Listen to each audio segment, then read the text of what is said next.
Enthalpy of అటమైజేషన్ ఏంటంటే చూద్దాం.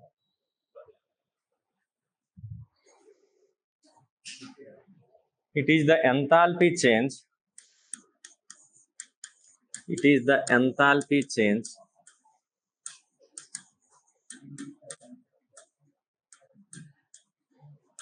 when one mole of substance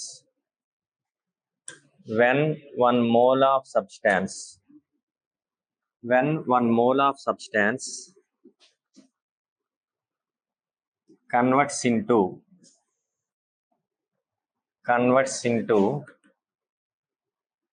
its constituent gaseous atoms.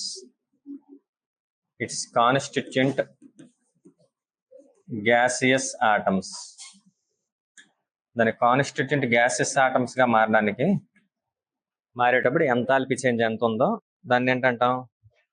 Enthalpy of అటమైజేషన్ అని అంటాం.